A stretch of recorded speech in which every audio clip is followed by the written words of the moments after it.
तो चलिए बच्चों, अपन एटॉमिक स्ट्रक्चर का अगला पार्ट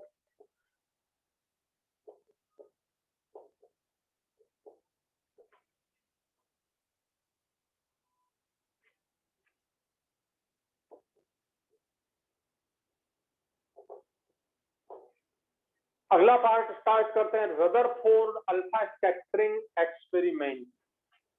रदरफोर्ड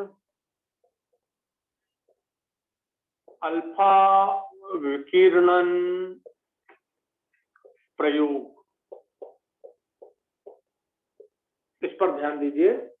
रदरफोर्ड ने क्या किया, इस पर हम जरा समझते हैं। रदरफोर्ड अल्फा विकिरणन प्रयोग, रदरफोर्ड अल्फा स्कैटरिंग एक्सपेरिमेंट। तो रदरफोर्ड अल्फा स्कैटरिंग एक्सपेरिमेंट, इसी का नाम है gold foil experiment. Gold foil experiment, ठीक है। तो गोल्ड फॉइल एक्सपेरिमेंट, रदरफोर्ड ने एक गोल्ड फाइल ली। देखो ऐसी एक गोल्ड फाइल है, ये गोल्ड फाइल है। गोल्ड फाइल का मतलब हुआ एक इस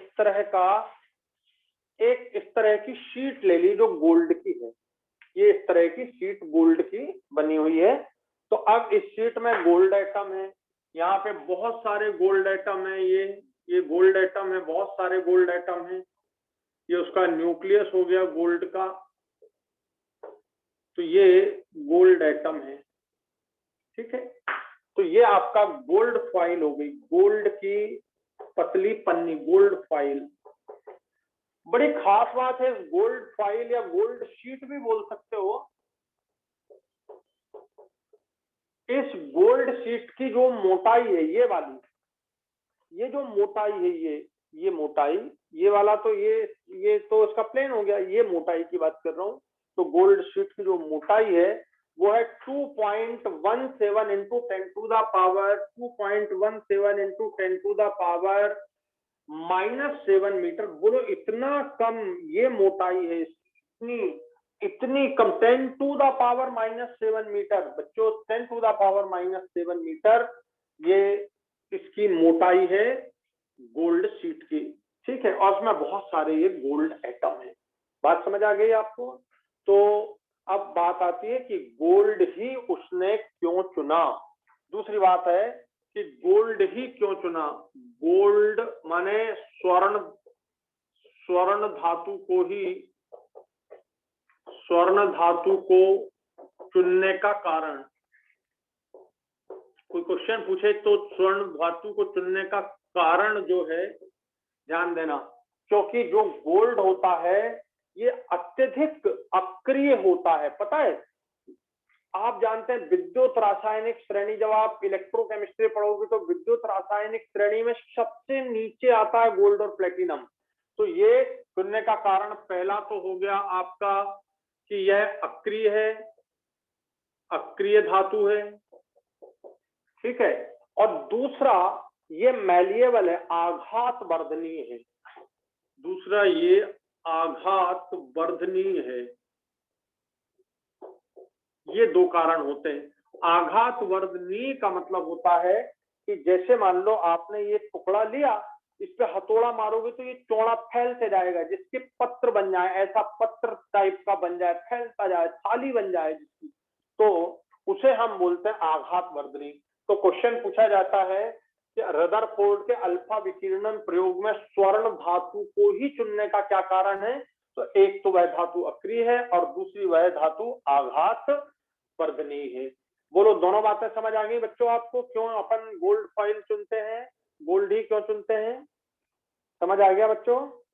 अगली बात, अब देखो ये जो गोल्ड फॉइल है इसको ऐसा रखा और इसके चारों तरफ बिल्कुल ऐसा एक पर्दा लगा दिया जिसे अपन बोलते हैं ZNS स्क्रीन।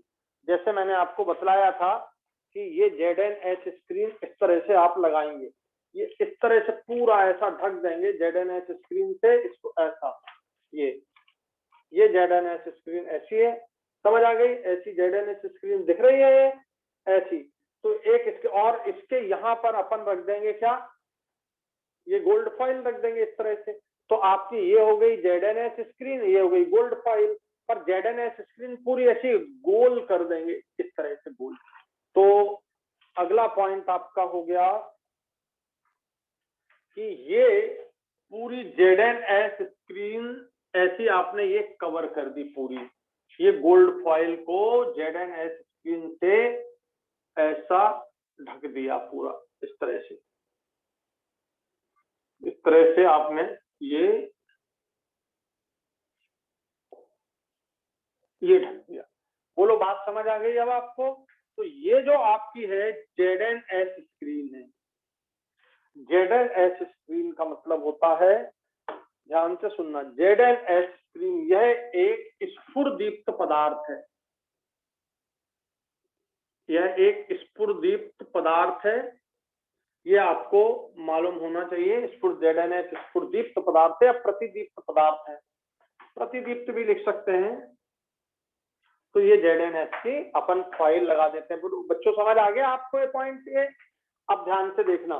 तो ZNS स्फुरदीप्त पदार्थ ये क्यों लेते हैं?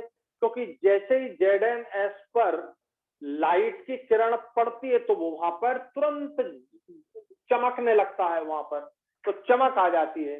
तो इस तरह से चमक आ जाती है। अब मैंने क्या किया, बहुत सारे एटम है, मैं इसको बड़ा करते जा रहा हूं, बड़ा करते जा रहा हूं। मैंने ले लिया एक एटम, बस केवल गोल्ड फॉइल का एक एटम, ठीक है। बहुत सारे एटम है, मैं मेनली एक एटम यहां पर ले लेता हूं समझाने के लिए, ठीक है। ये गोल्ड फॉइल है जिसमें ये न्यूक्लियस हो गया, ये न्यूक्लियस हो गया जिसपे पॉजिटिव चार्ज अपन जानते हैं, और ये आपका एटम हो गया गोल्ड का, ये गोल्ड एटम हो गया, ये गोल्ड एटम हो गया, ये इसका न्यूक्लियस हो गया। हमने यहां पर ध्यान से देखना बच्चों, हम यहां पर एक और चीज लेते हैं, वो है यहां पर एक लेड का पॉट, ये लेड का पॉट है, ये लेड का बर्तन है, लेड पॉट, लेड का बर्तन। वो लेड का बर्तन कैसा लेना है? इस तरह से लेना है लेड का बर्तन, जिसमें ये देखो, ये जो दिख रहा है, ये रखा है रेडियो एक्टिव तत्व, और ये लेड का बर्तन चारों तरफ से ये ऐसा घिरा हुआ है लेड का बर्तन, ठीक है। इस तरफ से, इस तरफ से, इस तरफ से केवल, और इस तरफ से भी ये पूरा बंद है, बस छोटा सा एक होल इसमें है, और इसमें हमने भर दिया है रेडियो एक्टिव तत्व इस तरह से। तो ये मैंने इसमें रेडियो एक्टिव तत्व भर दिया, ये रेडियो एक्टिव तत्व है, ये रेडियो एक्टिव तत्व रेडियम ले लेता हूं मैं, ये रेडियो एक्टिव तत्व,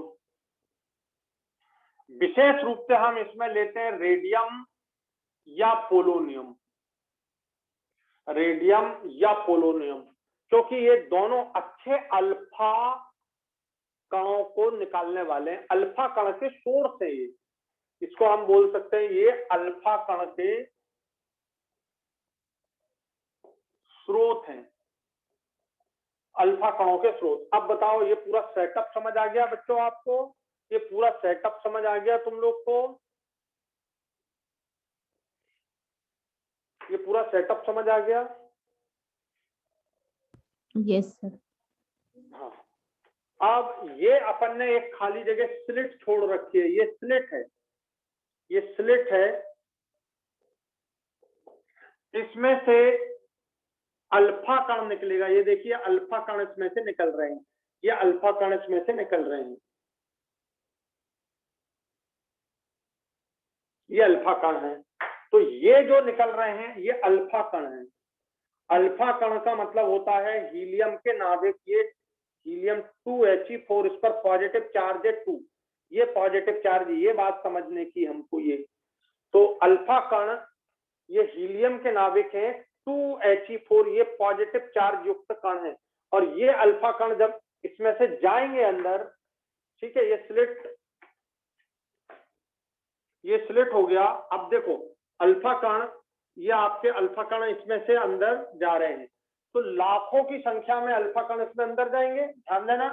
अब अल्फा कण, ये थोड़ा न्यूक्लियस बीच में बना दूं, ये न्यूक्लियस है, बहुत सारे अल्फा कण सीधे निकल जाते हैं और इस पे टकराते हैं। देखो बहुत सारे, मोस्टली अल्फा कण इसमें से सीधे निकल जाते हैं, ये देखिए, और यहाँ टकराए तो यहाँ पर ये लाइटनिंग प्रोड्यूस करते हैं। जहां ये टकराते हैं ये लाइटनिंग आपको दिखने लगती है, चमक दिखने लगी, ये चमक जिसे आप क्या बोलते हैं, फास्फोरेसेंस बोल सकते हैं या फ्लोरेसेंस बोलते हैं, इसको प्रतिदीप्ति आपको दिखने लगी, ये प्रतिदीप्ति आपको दिखने लगती है। ध्यान देना बच्चों, तो ये मोस्टली सारे अल्फा कण इससे आके सीधे ये निकल जाते हैं, इससे ये निकल गए,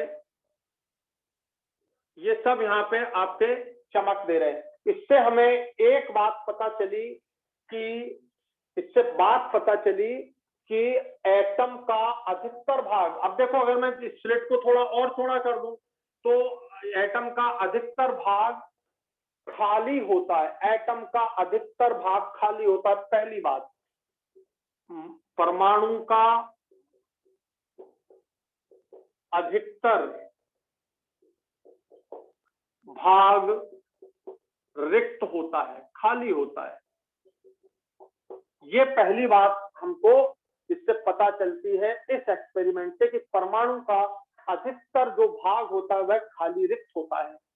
दूसरी बात, कुछ अल्फा कण ये देखो ऐसे आते हैं, इससे टकरा के और ऐसे इधर चले जाते हैं, यहां पर प्रतिदीप्ति उत्पन्न हो रही है। देखो यहाँ पर ये कुछ अल्फा कण ऐसे आते हैं और ये विक्षेपित हो जाते हैं, ये विक्षेपित अल्फा कण है, ये विक्षेपित अल्फा कण है, और इनका जो विक्षेपण है वो थोड़ा कम है, विक्षेपित तो है, कम विक्षेपित अपन बोल सकते हैं, कम विक्षेपित अल्फा कण है जो यहाँ पर आपको दिखाई दे रहे हैं। और जरा और पास से आएंगे, और पास आएंगे तो ये देखो, ये ऐसा, ये और ज्यादा विक्षेपित, यहाँ पर आपको प्रतिदीप्ति दिखाई देने लगेगी, तो ये और अधिक अधिक विक्षेपित अल्फा कण हो गए, अधिक विक्षेपित हो गए, ठीक है, अधिक कोण से, और आप कम कोण से लिख सकते हो, कम कोण से विक्षेपित हैं,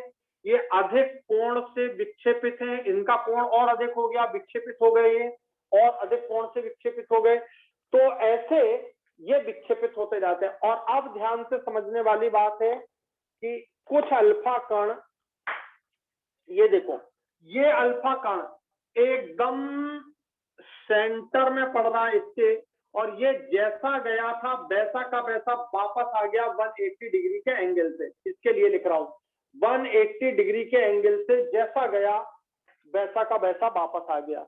ये गोल्ड फॉइल है, ये गोल्ड फॉइल है, ये उसका न्यूक्लियस दिख रहा है, कोई एक एटम है, और जैसे ये अल्फा कण गया, इससे टकराया इस न्यूक्लियस से, ये उसी रास्ते पर जैसा का तैसा वापस आ गया, टकराया वापस आ गया, टकराया वापस आ गया, इस तरह से ये एक कण ऐसा इसमें से हमको मिला। ये सबसे मुख्य बात है। तो ये कुछ कण विक्षेपित होते हैं, ये अधिक कोण से विक्षेपित हुए, कुछ कम कोण से विक्षेपित हुए, और कुछ जिस रास्ते पर गए उसी रास्ते पर 1 डिग्री एंगल से वापस आ गए, ये वापस आ गए। तो ये एक्सपेरिमेंट है, लिखिए इसको बना लो। बात समझ आ गई आपको पूरी इसकी? ये बात समझ आ गई आपको पूरी इसकी?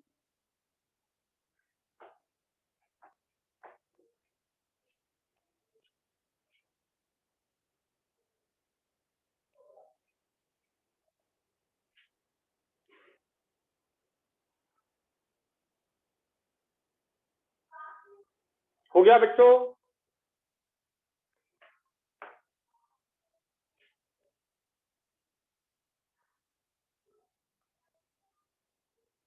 बना लिया आप लोगों ने? अब मैं इसके पॉइंट लिख दूं।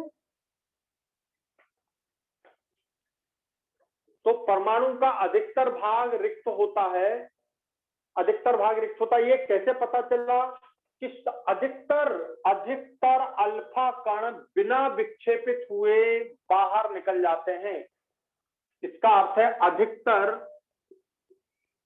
अधिकतर अल्फा कण बिना टकराए अर्थात बिना विक्षेपित हुए बिना टकराए बिना विक्षेपित हुए सीधे निकल जाते हैं। अब अगर कभी क्वेश्चन आए कि अधिकतर अल्फा कण बिना टकराए बिना विक्षेपित हुए सीधे निकल जाते हैं, इससे किस बात की पुष्टि होती है? यार दिख नहीं रहा इधर, किस बात की पुष्टि होती है इससे? इधर देख लो, अधिकतर अल्फा कण बिना टकराए बिना विक्षेपित हुए सीधे निकल जाते हैं। ये सीधे निकल रहे हैं। तो इससे किस बात की पुष्टि होती है कि परमाणु का अधिकतर भाग खाली है, रिक्त है। अधिकतर भाग खाली रिक्त है। तो ये लिख लें जल्दी से, फिर आगे की बात समझाता हूं।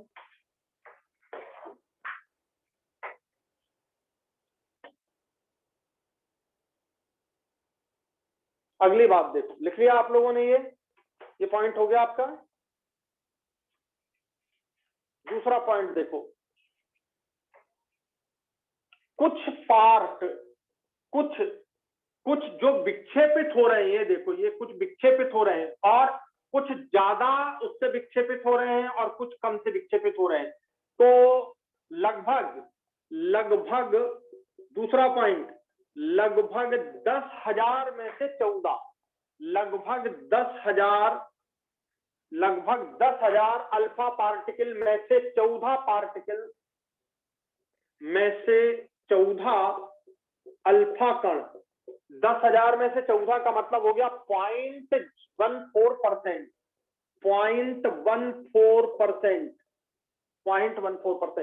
10,000 में से 14 अल्फा कण, 10,000 में से 14 अल्फा कण माने 0.14%।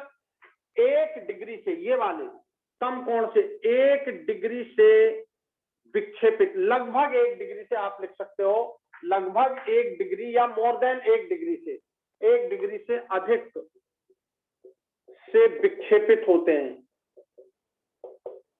ये वाले कम कोण से विक्षेपित होते हैं, 1 डिग्री कोण से थोड़ा सा अधिक कोण से विक्षेपित होते हैं। कितने? 10,000 में से 14, 10,000 में से 14 ऐसे हैं 0.14%, माने 100 में से अपन बोल सकते हैं 0.14, 100 में से 0.14, 100 में से 0.14 1 डिग्री से अधिक कोण से विक्षेपित होते हैं। ये दूसरी बात हुई। तीसरी बात, ये अधिक कोण से विक्षेपित हो रहे हैं। कुछ देखो, ये 90 के लगभग, 90 से या उससे ज्यादा कोण से विक्षेपित होते हैं। तो 8,000 में से लगभग 8,000 में से लगभग 8,000 में से एक, लगभग 8,000 में से एक, सोचो ऐसे 8,000 डालें तो एक 90 डिग्री के कोण से अधिक से विक्षेपित होते हैं। लगभग 8,000 में से एक, तो 1/8,000 करोगे आप तो ये आएगा 0.0125%, 0.0125%, ये इतना परसेंट, माने 8,000 में से एक 90 डिग्री से अधिक कोण से विक्षेपित होते हैं। 90 डिग्री से अधिक कोण से विक्षेपित होते हैं। तो ये पॉइंट आपको समझना है। तो बहुत सारे अल्फा पार्टिकल सीधे निकल जाते हैं, बिना विक्षेपित हुए निकल जाते हैं, और वो आपको यहाँ पर ये चमक आपको दिखाई देती है। ये चमक गिन लेते हैं अपन कितनी, अगर मान लो मैंने 10,000 डाले तो यहाँ पे हम चमक गिन लेंगे। तो 10,000 में से बहुत सारे के सारे ऐसे निकल जाते हैं। 10,000 में से लगभग कितने, 14 ऐसे हो जाते हैं, ये विक्षेपित होते हैं। 8,000 में से केवल एक, 8,000 में से केवल एक जो होता है वो 90 डिग्री से ज्यादा कोण से विक्षेपित होता है। ये पॉइंट आपको समझ आ गया बच्चों? ये पॉइंट समझ आ गया आपको?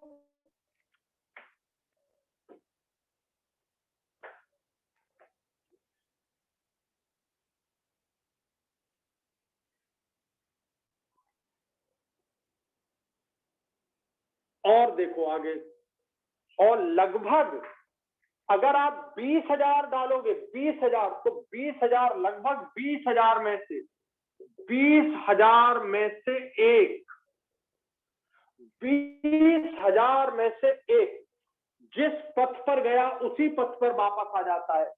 20,000 में से एक जिस पथ पर गया था उसी पथ पर, अर्थात 180 डिग्री के कोण से वापस आ जाता है, वापस आ जाता है। ये देखो, ये इसका मतलब क्या हुआ, ये है सबसे मेन इंपॉर्टेंट। आप ये छोटी छोटी बातें हैं, इनसे डरना नहीं कि कितने परसेंट भूल गए, तो डरने की जरूरत नहीं, सिर्फ एक एक्सपेरिमेंट है। अब भाई जो एक्सपेरिमेंट वो करेगा वही मैं आपको पढ़ाऊंगा और उसी पे क्वेश्चन आता है। मैंने आपको समझा दिया कि सेटअप कैसे बनता है, अल्फा कण क्या है। अब जरा दिमाग लगाओ, अल्फा कण पर कैसा आवेश है, धनावेश है। ये देखो, अल्फा कण पर कैसा आवेश है बच्चों, ये धनावेश है। और नाभिक पर भी कैसा आवेश होता है, धनावेश, ये हम जानते हैं। उस समय तक रदरफोर्ड नहीं जानते थे, ठीक है। तो रदरफोर्ड ने सोचा यार अल्फा कण पर पॉजिटिव चार्ज होता है और ये टकरा के वापस आ रहा है, ये टकरा के वापस यहाँ पे कुछ भी, इस लाइन पर ध्यान देना, ये लाइन को अगर अपन ऐसा सीधा डालें तो यहाँ पर कोई भी लाइटनिंग नहीं दिखी, यहाँ पे कोई भी चमक नहीं दिखी। इसका मतलब क्या हुआ कि ये कण इधर नहीं टकराया, इधर आके ये वापस आ गया। यहाँ पर कुछ भी चमक आपको नहीं दिखाई दे रही ये वाले पोर्शन पर। इसका मतलब ये है कि बीच में धनात्मक आवेश होना चाहिए और वह धनात्मक आवेश ही इस अल्फा कण, क्योंकि अल्फा कण पर भी धनावेश होता है, उसको विकर्षित कर देता है, रिपेल कर देता, उसी पथ पर वापस निकाल देता है। इससे ये सिद्ध होता है, इससे सिद्ध होता है कि परमाणु, इसी से परमाणु के मध्य में धनावेश होता है और हम उस धनावेश को क्या बोलते हैं, प्रोटॉन होता है। धनावेश होता, प्रोटॉन होता है, ये सिद्ध हो जाता है। परमाणु के मध्य भाग में धनावेश होता है, इसीलिए ये अल्फा कण जिस पथ पर गया था उस पथ पर ही वापस आ जाता है, जिस पथ पर गया था उसी पथ पर वापस आ जाता है। देखो, आजकल जो क्वेश्चन आ रहे हैं, जिसका पैटर्न चल रहा है एनसीईआरटी का, वो ऐसे ही आ रहे हैं। थ्योरी बड़ी बड़ी, इतनी बड़ी बड़ी लैंग्वेज आएंगी और बड़ी सिंपल, अगर आपने अच्छे से पढ़ा है तो वो एक ही बार में समझ आ जाएंगी, और अगर अच्छे से नहीं पढ़ा है तो वो समझ नहीं आने वाली। आप क्वेश्चन को पढ़ते जाएंगे, इतनी बड़ी लैंग्वेज, और आप परेशान हो जाएंगे। इसलिए मैं आपको इस समय का जो पैटर्न चल रहा है क्वेश्चन का, एनसीईआरटी बेस्ड जो थ्योरी के क्वेश्चन आने वाले हैं, आपको यही दिखेंगे, आपको इसी तरह की लैंग्वेज के बेस पर दिखेंगे। लैंग्वेज छोटी हो सकती है, बड़ी हो सकती है। तो 20,000 में से एक जिस पथ पर गया था उसी पथ पर वापस आ गया। इससे यह सिद्ध हुआ कि परमाणु के मध्य भाग में धनावेश इकट्ठा है, धनावेश है, और धनावेश का मतलब होता है यहाँ पे प्रोटॉन। तो प्रोटॉन की खोज अपन कर चुके हैं, मतलब प्रोटॉन के बारे में अपन जान चुके हैं, खोज नहीं, प्रोटॉन के बारे में अपन जान चुके हैं। तो ये धनावेश होता है प्रोटॉन। और अब बच्चों, इससे ये सिद्ध हो गया कि आपके परमाणु में, परमाणु के मध्य भाग में नाभिक होता है, नाभिक होता है। परमाणु के मध्य भाग में नाभिक होता है जिसमें धनावेश अर्थात प्रोटॉन इकट्ठे रहते हैं, जिनमें धनावेश अर्थात प्रोटॉन इकट्ठे रहते हैं। यही, ये नाभिक की खोज ही रदरफोर्ड की सबसे मुख्य खोज थी। नाभिक की खोज, नाभिक की खोज ही रदरफोर्ड की सबसे मुख्य खोज थी। आ गया समझ में बच्चों? पूरे पूरे पूरे तीनों पॉइंट आपको समझ आ गए ये इसके अच्छे से? क्यों बच्चों?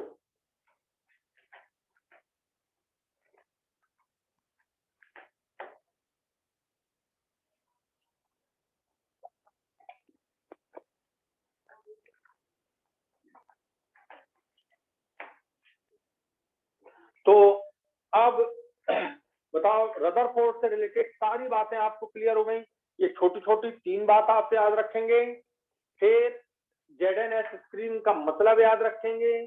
फिर लेड पॉट क्यों लिया ये याद रखेंगे। लेड पॉट इसलिए लिया, हाँ लेड पॉट, ये लेड पॉट का ही चुनाव किया और कोई का क्यों नहीं, क्योंकि लेड पॉट इस तरह से होता है, ये देखो जैसे मैं यहाँ खड़ा हूं तो इधर अल्फा कण सीधे यहां से निकलेंगे, इधर या इधर या इधर, ये निकलने नहीं देगा, नहीं तो मेरे ऊपर इसका बुरा प्रभाव पड़ जाएगा। मैं जो एक्सपेरिमेंट कर रहा हूँ, एक्सपेरिमेंट करते ही करते मर जाऊंगा। बात समझ आ गई।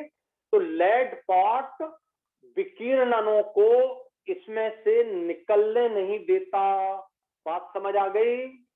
तो लेड पॉट का चुनाव इसलिए करते हैं, लेड ही का चुनाव करते हैं, लेड पॉट का ही चुनाव करते हैं, क्योंकि ये विकिरणन को इधर से इधर से इधर से नहीं निकलने देता। विकिरणन जाएगा सीधा यहां से, और यहां से जाएगा तो ये देखो स्लिट लगी हुई है, ये स्लिट है, इसमें से अंदर घुस जाएगा, और यहाँ फॉयल रखी हुई है, और ये ZNS स्क्रीन है। इस पर हम चमक देख लेंगे, कहां कहां पर चमक हो रही है।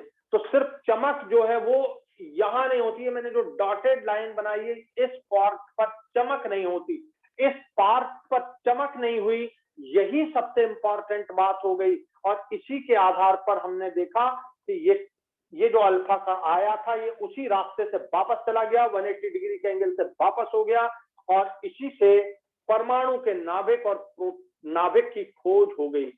बोलो धनावेश की खोज हो गई कि परमाणु के सेंटर में धनावेश होता। बोलो बात क्लियर हो गई पूरी आपको? क्यों बच्चों? Yes sir. तो अब अल्फा स्कैटरिंग एक्सपेरिमेंट में आने वाले सारे क्वेश्चनों को मैंने डील कर दिया, उसकी एक एक बात आपको समझा दी, और मुझे लगता है कि अब किसी को प्रॉब्लम नहीं होनी चाहिए। रेडियो एक्टिव अल्फा कण एमिटर जो सोर्स की तरह हमने लिया है वो या तो रेडियम लेंगे या पोलोनियम लेंगे। तो ये सब बातें आपको याद करना है, और मुझे लगता है याद हो गई होगी, इसमें कोई भी परेशानी नहीं होगी आपको।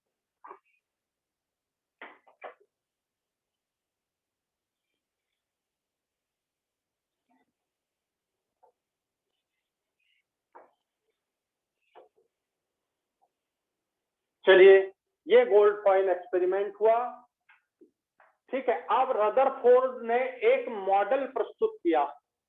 क्या रदरफोर्ड ने एक और बात बड़ी अच्छी जान ली थी। देखो देखो देखो देखो, ये अल्फा कण सीधा निकल गया, ये अल्फा कण सीधा निकल गया, ये अल्फा कण देखो बहुत ये डेविएट हो गया, ये अल्फा कण, ये देखिए ये अल्फा कण ये डेविएट हो गया।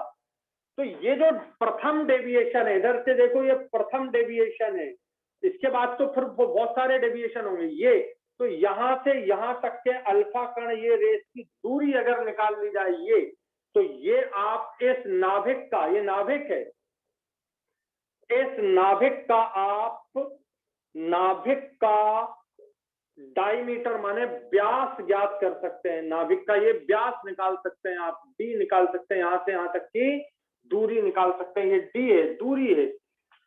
तो ये जो दूरी यदि आपको पता लग जाए, ये वाला अल्फा कण ये वाला अल्फा कण, प्रथम वृकीय में अल्फा कण के बीच की दूरी यदि पता लग जाए, तो आप नाभिक का डायमीटर, नाभिक का व्यास निकल गया, और व्यास से आधा कर देना तो क्या आ जाएगी, नाभिक की रेडियस आ जाएगी, नाभिक की रेडियस आ जाएगी। ये भी ज्ञात कर लिया था रदरफोर्ड ने।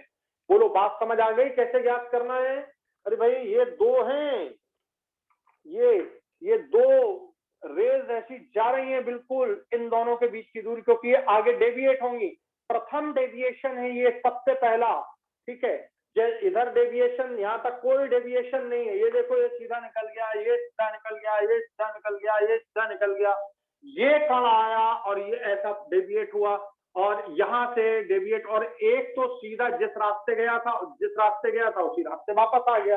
तो बच्चों ये डी निकाला जा सकता है, डी माने नाभिक का व्यास निकाला जा सकता है, उसको 2 से डिवाइड करोगे तो नाभिक की त्रिज्या आ जाएगी, ये नाभिक की त्रिज्या।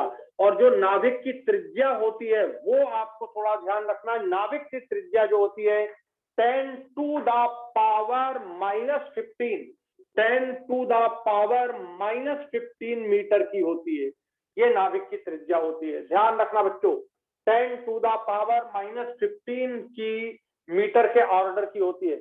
और परमाणु तो बहुत बड़ा है, ये देखो, ये परमाणु तो बहुत बड़ा है, तो परमाणु उसकी तुलना में बहुत बड़ा है, तो परमाणु की त्रिज्या भी मैं लिख देता हूं। पर ये क्वेश्चन सब ये आपको ध्यान रखना, सब एनसीईआरटी के बहुत इंपॉर्टेंट पॉइंट है। परमाणु की त्रिज्या बहुत ज्यादा है, 10 टू द पावर -10 मीटर के कोटि की होती है। 10 टू द पावर 5 टाइम्स ज्यादा है। परमाणु की त्रिज्या 10 टू द पावर 5 टाइम्स ज्यादा है। किससे? नाभिक की त्रिज्या से। समझ आ गया? बोलो, समझ आया? ये तो आप समझ गए कि कैसे हम परमाणु की त्रिज्या को नाप सकते हैं। ये बात समझ आ गई आपको?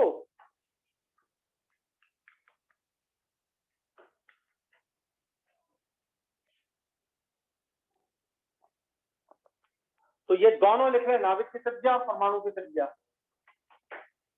अगला पॉइंट देखिए, हटा दूं बच्चों ये?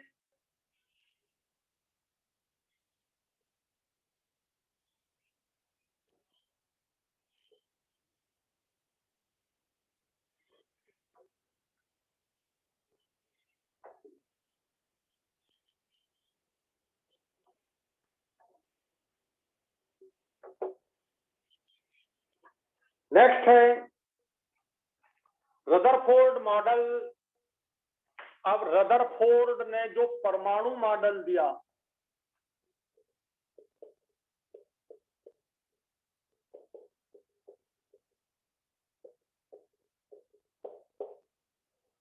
रदरफोर्ड परमाणु मॉडल के अनुसार सबसे पहली बात तो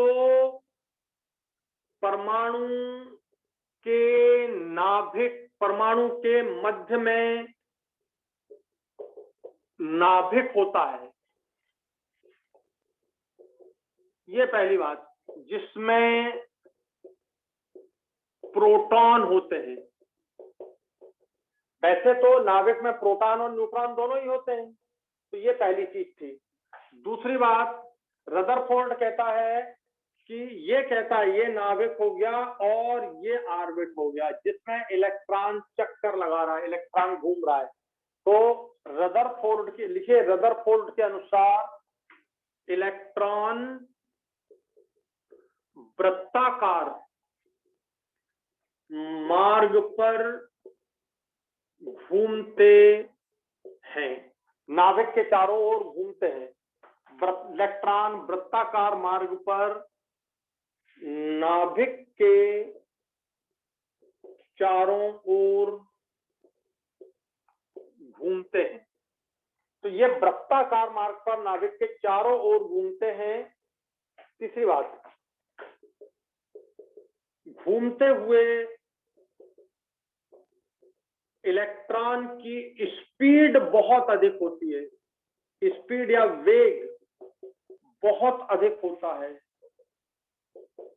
ये उसने बता दिया था कि वेग बहुत अधिक होता है, सर्कुलर पाथ पर घूमते हैं। ठीक है, अब ध्यान देना, जब वृत्ताकार मार्ग पर जो घूम रहा है, इसे हमने अभी ऑर्बिट नाम नहीं दिया, केवल क्या नाम दिया? वृत्ताकार, सर्कुलर पाथ पर घूमते हैं। ये सर्कुलर पाथ पर घूमते हैं बात बोली है। ऑर्बिट तो हमने बाद में नाम दिया है, हमने नहीं, बोर ने नाम दिया ऑर्बिट। ठीक है, जिसे अब आप वृत्ताकार मार्ग को आजकल आप क्या बोलने लगे हो? ऑर्बिट बोलने लगे हो या शेल बोलने लगे हो। आजकल हम ऑर्बिट या शेल बोलने लगे हैं। ठीक है, आजकल बोलते हैं। तो ये दूसरी बात थी। ठीक है, तीसरी बात देखो, जितने नाभिक में प्रोटॉन होते हैं उतने ही इलेक्ट्रॉन होते हैं। Number of protons equal to number of electron. ठीक है, बट इलेक्ट्रॉन्स होते हैं ऑर्बिट में और प्रोटॉन्स होते हैं नाभिक में। तो इस तरह से नंबर ऑफ प्रोटॉन्स और नंबर ऑफ इलेक्ट्रॉन्स दोनों बराबर होते हैं, इसलिए एटम उदासीन होता है, इसलिए परमाणु उदासीन होता है। परमाणु के उदासीन होने के व्यवहार को भी रदरफोर्ड समझा चुके थे। वैसे उदासीन होने का व्यवहार तो किसने, प्लम पुडिंग मॉडल जो मैंने आपको सबसे पहले समझाया था, जे थॉमसन ने भी बता दिया था कि परमाणु उदासीन होता है। पर जे थॉमसन ने क्या बतलाया था कि ये पूरा का पूरा तरबूज जो स्फीयर है वो पूरा का पूरा धनावेश है, और इस धनावेश को संतुलित करने के लिए बीजों के रूप में इलेक्ट्रॉन होते हैं, ये बीजों के रूप में इलेक्ट्रॉन होते हैं। ये धनावेश है पूरा, और ये ऋणावेश है जिसे आप इलेक्ट्रॉन बोल सकते हैं। तो ये तो जे थॉमसन ने बता दिया था कि उदासीन होता है पूरा परमाणु, पर इसने और अच्छी व्याख्या कर दी और सबसे मुख्य बात बता दी कि नाभिक जो है बिल्कुल केंद्र में है और इलेक्ट्रॉन ऑर्बिट में घूम रहा है, और उदासीन व्यवहार भी बतला दिया। बोलो, ये रदरफोर्ड के परमाणु मॉडल की बातें सारी समझ आ गई आप लोग को?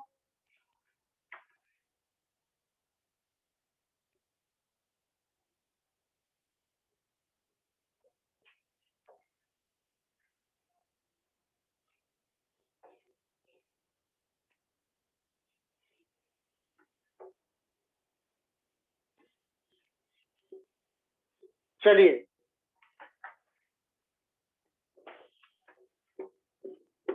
तो इस तरह हमने रदरफोर्ड के परमाणु मॉडल को समझ लिया, अच्छी तरीके से समझ लिया, और आपको एकदम क्लियर बात समझ आ गई होगी। रदरफोर्ड को ध्यान से सुनना, रदरफोर्ड एक्चुअल में परमाणु संरचना देने वाला साइंटिस्ट नहीं था। परमाणु संरचना के बारे में उसकी कोई रुचि नहीं थी, परमाणु संरचना तो गलती से उसमें जुड़ गया। एक्चुअल तो रदरफोर्ड जो था वो रेडियो एक्टिविटी पर वर्क कर रहा था, रेडियो धर्मिता पर वर्क कर रहा था। तो रदरफोर्ड को ध्यान से सुनना, रदरफोर्ड को नोबेल प्राइज दिया गया, नोबेल प्राइज से सम्मानित किया गया। तो रदरफोर्ड को जो नोबेल प्राइज मिला वो परमाणु संरचना के लिए नहीं, रदरफोर्ड को नोबेल प्राइज मिला एलिमेंट के ट्रांसम्यूटेशन पर, रेडियो एक्टिविटी पर उसको नोबेल प्राइज मिला। तो लिखेंगे रदरफोर्ड को नोबेल प्राइज तत्वों के ट्रांसम्यूटेशन, तत्वों के ट्रांसम्यूटेशन, ठीक है, अर्थात रेडियो एक्टिविटी पर मिला है, रेडियो एक्टिविटी पर मिला है, तत्वों के ट्रांसम्यूटेशन पर मिला है, ठीक है। और ध्यान से सुनना, बहुत इंपॉर्टेंट बात, तुमने F block element lanthanide actinide पढ़े ना, लेंथेनाइड एक्टिनाइड, एक्टिनाइड ये आपने पढ़े होंगे। तो एक्टिनाइड जो होते हैं थोरियम 90 से लगा के बढ़ते जाओ और चले जाओ लॉरेंशियम तक 103, ये थोरियम है, ये थोरियम है, और ये लॉरेंशियम है, ये लॉरेंशियम है, ये होते हैं एक्टिनाइड, थोरियम से लगा के लॉरेंशियम तक 104, ये रदरफोर्डियम ही है। तो लेंथेनाइड के बाद जो 104 परमाणु क्रमांक वाला जो तत्व है वह रदरफोर्डियम ही होता है। तो रदरफोर्ड ने इसकी खोज नहीं की, रदरफोर्ड के सम्मान में इसका नाम रदरफोर्डियम दिया गया है। तो ये बड़ा इंपॉर्टेंट है, इसे ध्यान रखना, रदरफोर्डियम, रदरफोर्डियम।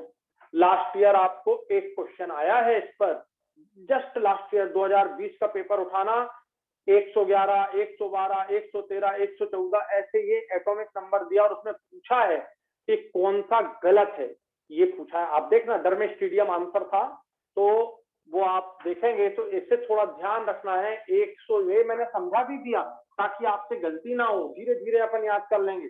थोरियम 90 से लॉरेंशियम 103 तक के जो तत्व हैं वो एक्टिनाइड कहलाते हैं, और एक्टिनाइड 103 के बाद जो 104 आता है उसे हम बोलते हैं रदरफोर्डियम।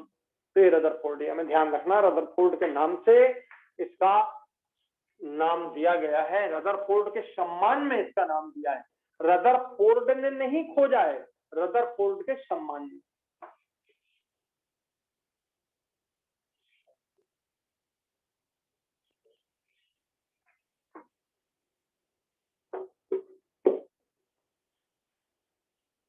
चलिए, अब ये रदरफोर्ड का एटॉमिक मॉडल भी बहुत कुछ हद तक काफी बातें उसने समझाई।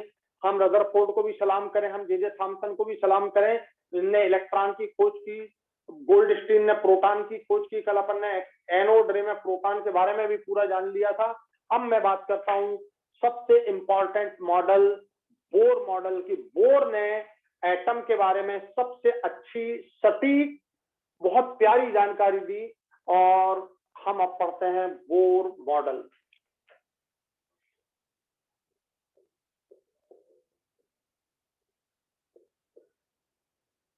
बोर्स मॉडल, अरे बोर्स मॉडल में कितनी सारी चीजें पढ़ना, आपको ध्यान से समझना, पहले तो पढ़ना क्या क्या है हमको, ठीक है। चलिए, मैं वो सब तो बोर मॉडल में परमाणु की सबसे ज्यादा बेस्ट इंफॉर्मेशन दी। क्या इंफॉर्मेशन दी बोर ने? बोर ने सबसे पहली चीज बतलाई, ध्यान से समझना, मैं बोर को धीरे धीरे समझा रहा हूं।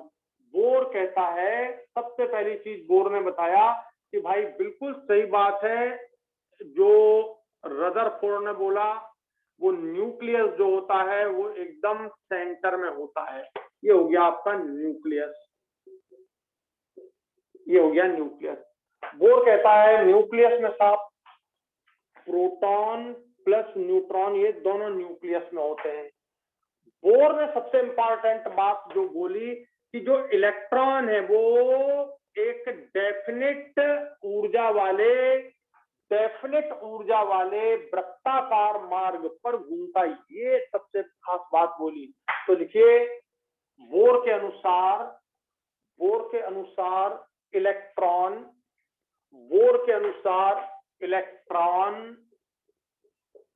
नाभिक के चारों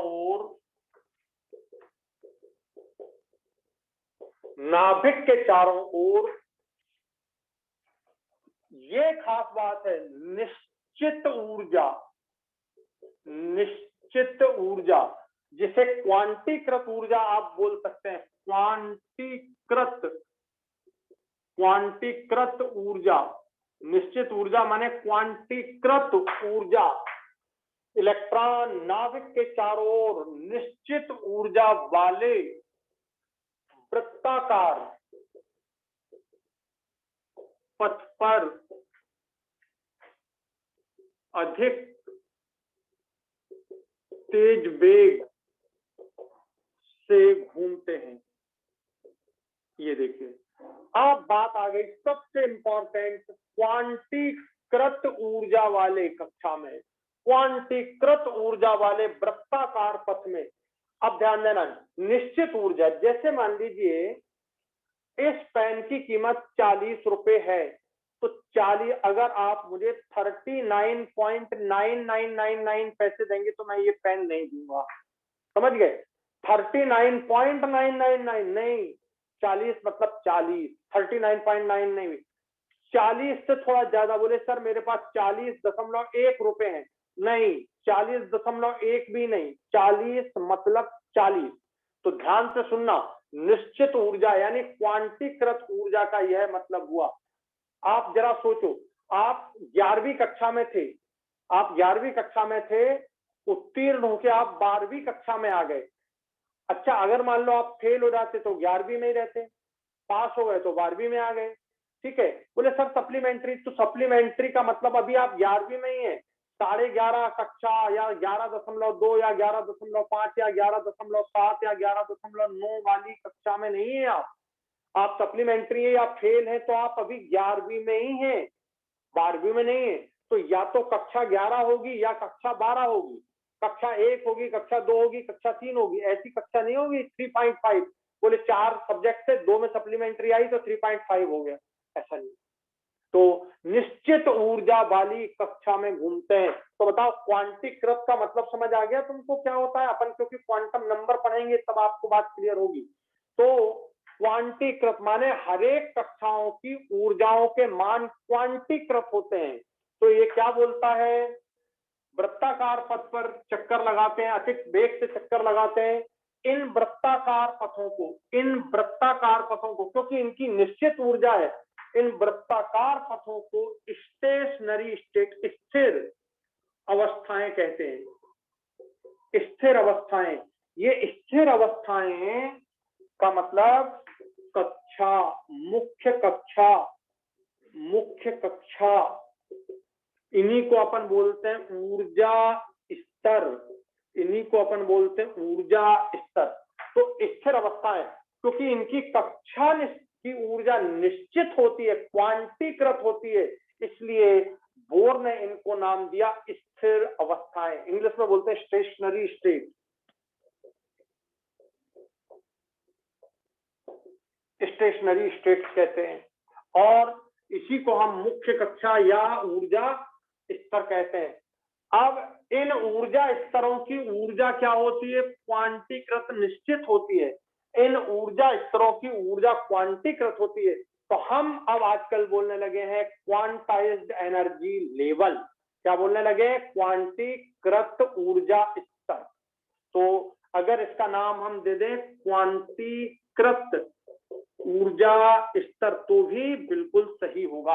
अब आप घबराएंगे नहीं, परेशान नहीं होंगे। निश्चित ऊर्जा वाली कक्षाओं को ही हम बोलते हैं स्थिर अवस्थाएं, उन्हीं को बोलते हैं मुख्य कक्षा, उन्हीं को बोलते हैं ऊर्जा स्तर, उन्हीं को बोलते हैं क्वांटीकृत ऊर्जा स्तर, क्वांटाइज्ड एनर्जी लेवल। बोलो, ये बात समझ आ गई आपको? ये बात समझ आ गई आपको?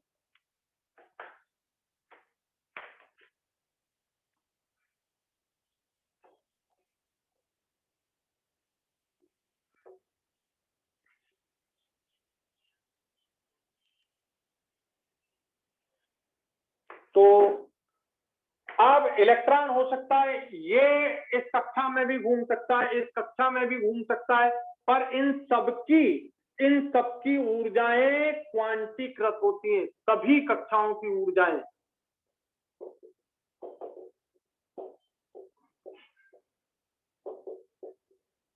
क्वांटीकृत होती है। ऐसा नहीं है कि इलेक्ट्रॉन इन दोनों के बीच में, जैसे ये पहली कक्षा और ये दूसरी कक्षा, तो यहाँ पर 1.5 कक्षा में घूमे, ऐसा नहीं होगा। तो क्वांटीकृत होती है। ठीक है, ये बात आपको बात समझ आ गई? ऊर्जा का मान क्वांटीकृत होता है। अगला देखो, बहुत इंपॉर्टेंट दूसरा उसने बतलाया,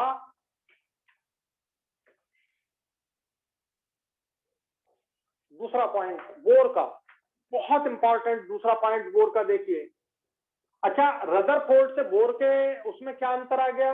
रदरफोर्ड ने ये बोला था कि इलेक्ट्रॉन वृत्ताकार कक्षाओं में चक्कर लगाते हैं, केवल वृत्ताकार। उसने ये नहीं बताया था कि वो वृत्ताकार कक्षा की ऊर्जा क्वांटीकृत होती है, ऊर्जा का निश्चित मान होता है, निश्चित कक्षाएं होती हैं, कक्षाएं बिल्कुल निश्चित होती हैं, ऐसा उसने नहीं बताया था। डेफिनेट पाथ नहीं बताया था।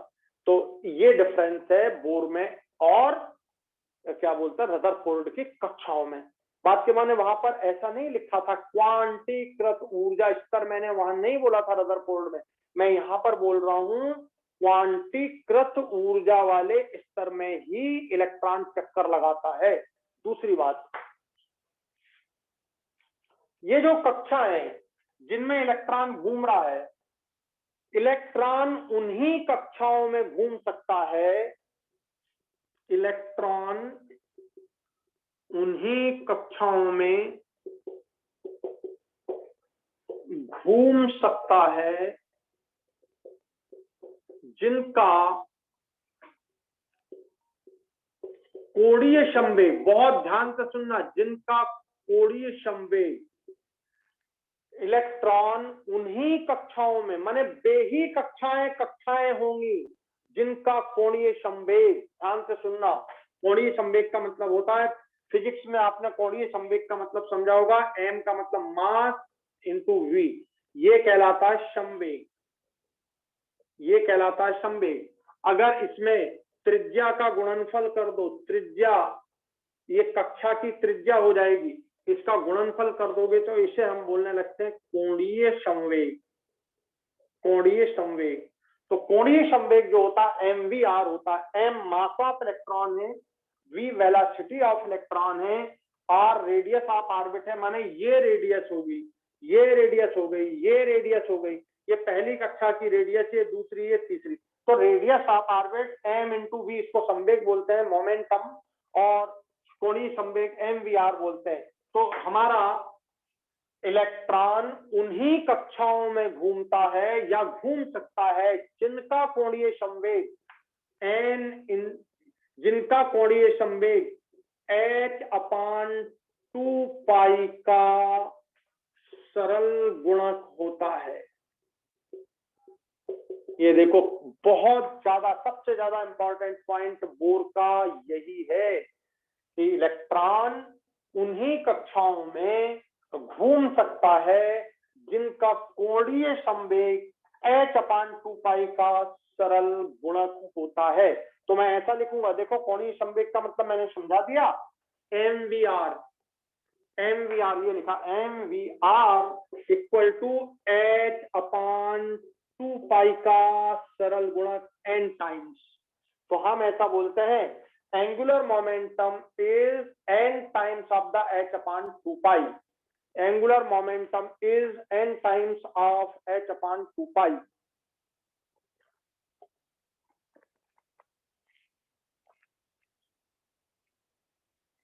इलेक्ट्रॉन उन्हीं कक्षाओं में घूम सकता है जिनका कोणीय संवेग h/2π का सरल गुणक होता है। h/2π का सरल गुणक होता है। तो उल्टा बोलिए, केवल वे कक्षाएं ही संभव होती हैं, केवल वे कक्षाएं ही संभव होती हैं जिनका कोणीय संवेग h/2π का n टाइम्स यानी सरल गुणक होता है। सरल गुणक का मतलब यहाँ पर n का मान 1 2 3 4 5 ये होता है। 1 2 3 4 5 n का मान कभी भी ऐसा नहीं होगा, n का मान 1.3 2.5 3.8 4.9 5.6 ऐसा ये n का मान कभी भी नहीं होता है। n हमेशा सरल गुणक होता है। तो लिखिए इसको, ये लिखिए इसको,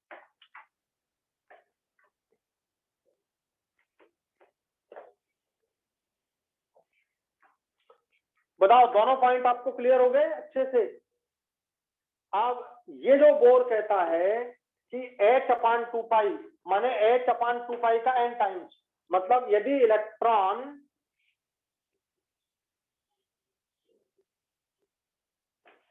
इलेक्ट्रॉन, ये मैं बोल रहा हूं, इसको k बोलते हैं, इसको l बोलते हैं, इसको m बोलते हैं, सब जानते हैं। k माने 1, l माने 2, m माने 3।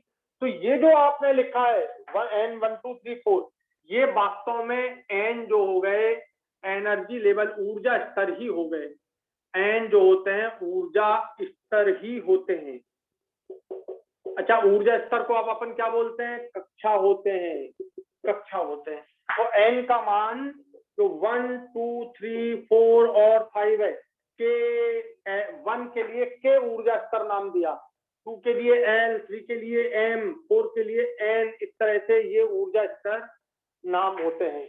k l m n हम बोलते हैं इनको, k l m n, k का मतलब 1, l का मतलब 2, m का मतलब 3। इस तरह से ये ऊर्जा स्तर हैं जिनकी ऊर्जा का मान क्वांटीकृत होता है। तो ऊर्जा के क्वांटीकृत मान जो होते हैं वो बहुत इंपॉर्टेंट है। तो बताइए, ये बात आपको पूरी समझ आ गई कि नहीं? ये बात आपको पूरी समझ आ गई कि क्या, किसे हम ऊर्जा स्तर कहते हैं, क्यों कहते हैं? ठीक है, तो ये बोर के दो सबसे इंपॉर्टेंट पॉइंट्स थे। अब देखो तीसरा इंपॉर्टेंट पॉइंट की बात करते हैं हम।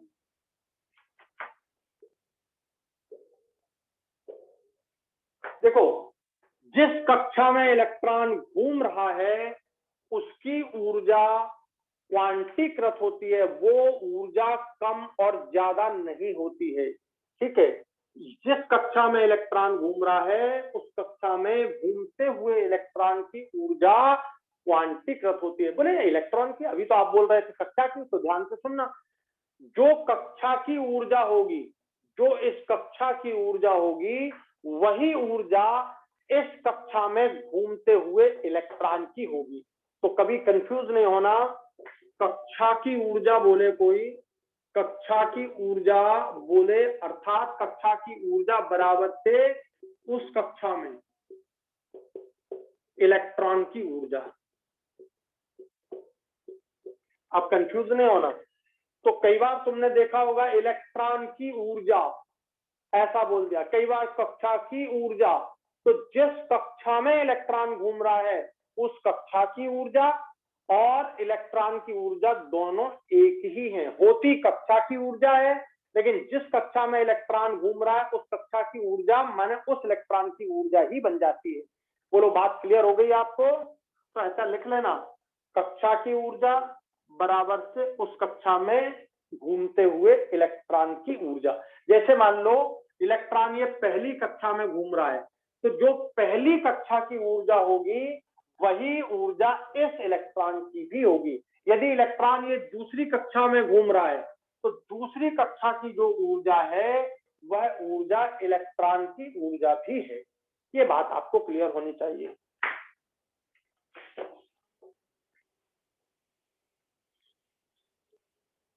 ठीक है, अब ध्यान से सुनना बच्चों। ये हो गया के जिसको आपने बोला 1, ये हो गया एल जिसको आपने बोला 2, ये हो गया एम जिसको आपने बोला 3।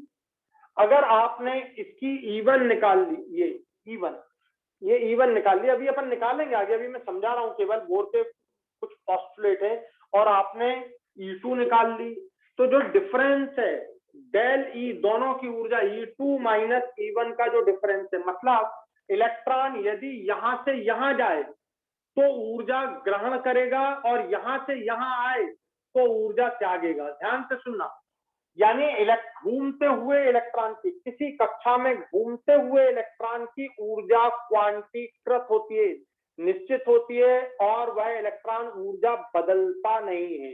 देखो, किसी कक्षा में घूमते हुए इलेक्ट्रॉन की ऊर्जा क्वांटीकृत होती है और वह इलेक्ट्रॉन ऊर्जा बदलता नहीं है। ठीक है, बदलता नहीं है उसी कक्षा में। फिर बदलता कब है? यदि अगली पॉइंट, यदि इलेक्ट्रॉन कक्षा को चेंज करता है, यदि इलेक्ट्रॉन कक्षा को चेंज करता है, ध्यान से सुनना, नीचे से निम्न कक्षा से उच्च कक्षा में जाए या उच्च कक्षा से निम्न कक्षा में आए तो ऊर्जा का परिवर्तन करता है। ठीक है, तो इलेक्ट्रॉन जब इलेक्ट्रॉन कक्षा का परिवर्तन करता है तभी ऊर्जा में परिवर्तन होता है। ध्यान से सुनना अगली बात। तो ऊर्जा का परिवर्तन तभी संभव है जब वो कक्षा में परिवर्तन करेगा इलेक्ट्रॉन। अब ध्यान से सुनना, जब इलेक्ट्रॉन ध्यान से सुनना, जब इलेक्ट्रॉन कक्षा 1 से कक्षा 2 में जाता है, मैंने इसकी ऊर्जा 2 लिख दी, इसकी ऊर्जा 1 लिख दी, तो एक पहली वाली की ऊर्जा हो गई E1 और दूसरी वाली की हो गई E2, और दोनों का डिफरेंस जो तुमने डेली निकाला, daily equal to E2 minus E1, तो ये इसका जो अंतर है, ये जो अंतर है, इनकी जो ऊर्जा का अंतर है, ये जो डेली, जिसे आपने नाम दिया डेली, ये भी क्वांटीकृत होता है, ये डिफरेंस भी क्वांटीकृत होता है। अगर आपने E1 E3 निकाल ली, ये E3 3 ये निकाल ली आपने, तो आप del E equal to E3 minus E1 कर दो, तो ये डेल E भी E3 माइनस E1, ये वाला भी, ये जो डेल E है ये भी क्वांटीकृत होता है। तो कक्षाओं की ऊर्जा का अंतर भी क्वांटीकृत होता है। लिखिए, कक्षाओं की ऊर्जा का अंतर भी क्वांटीकृत होता है, ये बोर्ड ने बोला।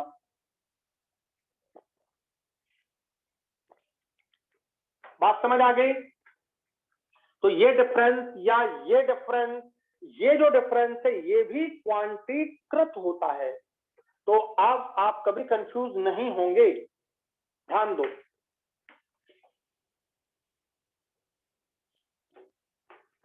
देखो इधर, मैं इधर जा रहा हूं, मैं इधर से इधर गया, 100 रुपए लगे, मैं इधर से इधर आया, 100 रुपए दिए, दोनों में वैल्यू 100 रुपए, देखो बराबर है। ध्यान देना, मैं इधर से इधर गया, यहां से मैं यहां गया, मुझे किराया 100 रुपए लगा, जाने का किराया 100 रुपए, मैं उसी बस से वापस आया तो आने का किराया, एक में जाना लिखा, एक में आना लिखा, ठीक है।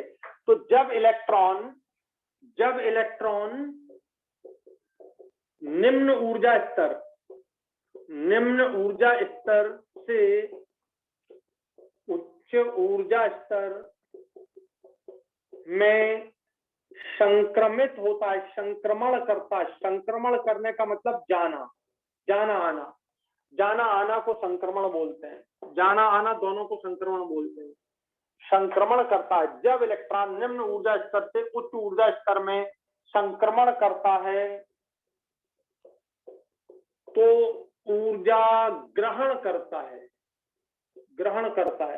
ऊर्जा ग्रहण करता है। और उल्टा कर दो, जब उच्च ऊर्जा स्तर से निम्न ऊर्जा स्तर में आता है तो ऊर्जा का क्षय करता है। देखो, ये गया इलेक्ट्रॉन यहां से यहां तो ऊर्जा ग्रहण करेगा, यहां से यहां आया तो ऊर्जा त्याग करेगा। देखो ऑर्बिट 1 और ऑर्बिट 2 की बात, तो जितनी ऊर्जा यहाँ पर ग्रहण की उतनी ही ऊर्जा यहाँ पर त्याग करेगा, और यहाँ पर ग्रहण करेगा, ध्यान देना। और ये दोनों वैल्यू बराबर होती है।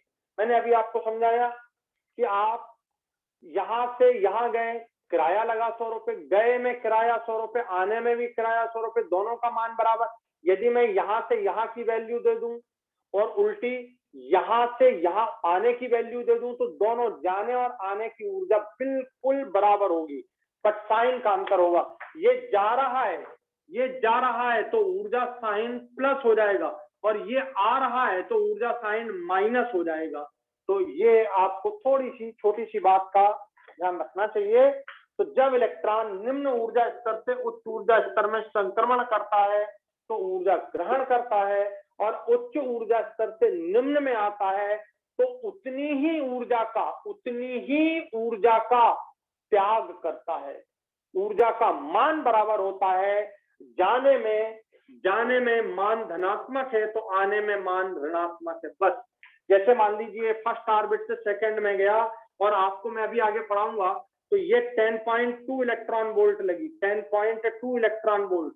तो यहाँ सेकंड से फिर वापस 1 में आया तो 10.2 इलेक्ट्रॉन वोल्ट वो निकाल देगा। ये देखिए, निकालने के लिए साइन माइनस है और जाने के लिए साइन प्लस है। ये लगी ऊर्जा, ये निकली ऊर्जा, दोनों का मान बराबर है 10.2 10.2। तो जब आया तो मान 10.2, माइनस में आया का बोला, गया तो प्लस 10.2, मान बराबर ही रहेगा। ये बात आपको समझ आ गई कि नहीं? अर्थात इन दोनों ऊर्जा स्तर की ऊर्जाओं का जो अंतर है वह भी क्वांटीकृत होता है। अब बताओ, ये पॉइंट क्लियर हो गए कि नहीं आपको? क्यों बच्चों, पॉइंट क्लियर हो गए आपको? Yes sir. एक एक बात अच्छे से क्लियर हो गई कि नहीं? बिल्कुल कहीं कोई कंफ्यूजन तो नहीं है अब? और ये जो बात मैंने बोली ये बहुत ज्यादा इंपॉर्टेंट है। तो आपको कभी जाने का मान दें, आने का मान दें, दोनों का मान बराबर है, पर आने में ऊर्जा का क्षय होगा तो साइन निगेटिव होगा, और जाने में ऊर्जा ग्रहण करेगा तो साइन पॉजिटिव होगा। जब भी ऊर्जा ग्रहण करता है तो साइन पॉजिटिव होता है, त्यागता है तो साइन निगेटिव होता है। तो ये बोर के बड़े इंपॉर्टेंट पोस्टुलेट थे। अब हमको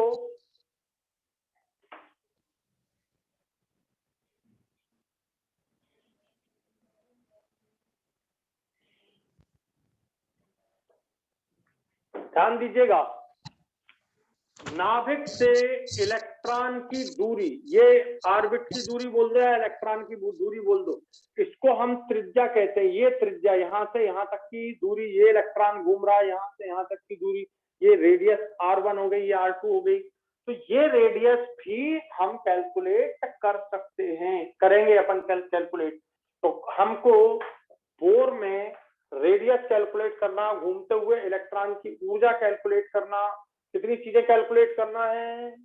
पहली चीज रेडियस कैलकुलेट करना, रेडियस ऑफ ऑर्बिट कैलकुलेट करना, रेडियस ऑफ ऑर्बिट, सारे ऑर्बिट का रेडियस कैलकुलेट करेंगे। फिर energy of electron in orbit, ये कैलकुलेट करना है।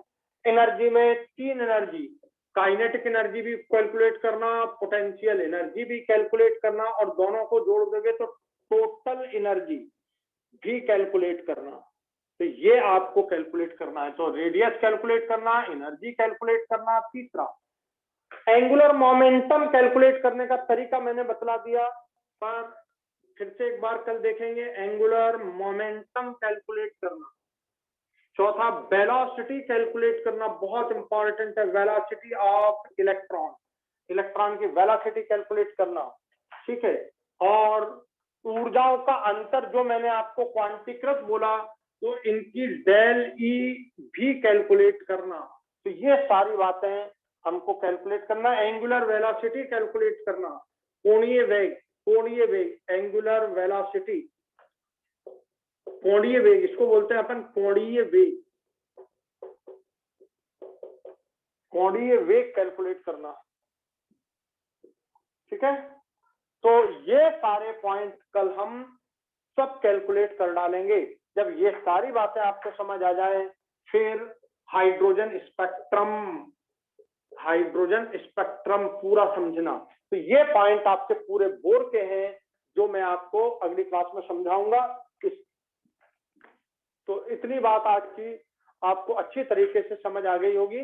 मैं कल वाली क्लास में ये सारी चीजें बोर से रिलेटेड समझा दूंगा। बोलो बच्चों, हो गया पूरा क्लियर आपको आज का कि नहीं हुआ, बताओ।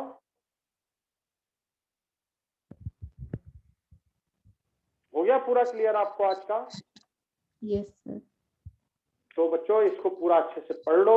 इसको थ्योरी के क्वेश्चन इनको समझना इसलिए जरूरी है कि अगर आप ये थ्योरी नहीं समझेंगे तो एक्चुअल बात समझ नहीं आएगी कभी भी। आप शॉर्टकट से हम कभी भी कोई चीजों को नहीं समझ सकते। मैं शॉर्टकट भी लिख दूंगा, मुझे कोई दिक्कत नहीं है, मैं शॉर्टकट में, पर शॉर्टकट से जीवन में कभी किसी का सिलेक्शन आज तक नहीं हुआ। जीवन में मैं 25 साल से पढ़ा रहा हूँ, आज तक किसी का सिलेक्शन शॉर्टकट से कभी नहीं हुआ। पूरा ही पढ़ना चाहिए, समझना चाहिए एक एक बात को। जब आप एनालाइज कर लोगे, पढ़ना नहीं पड़ेगा ये थ्योरी दोबारा। अब ये जो थ्योरी आपने पढ़ी इसको दोबारा नहीं पढ़ना पड़ेगा, आप समझ चुके हो इसको, ये एब्जॉर्ब हो गई माइंड में कि हाँ ऐसा ऐसा होता है, ठीक है। इसको दोबारा नहीं पढ़ना पड़ेगा, आप क्वेश्चन सॉल्व करेंगे एकदम समझ आ जाएगा कि ये होता है। और कल मैं इसके पूरे समझाऊंगा, ये न्यूमेरिकल समझाऊंगा, एक एक बात समझाऊंगा। चलिए रखते हैं, थैंक यू वेरी मच, जय हिंद, जय भारत।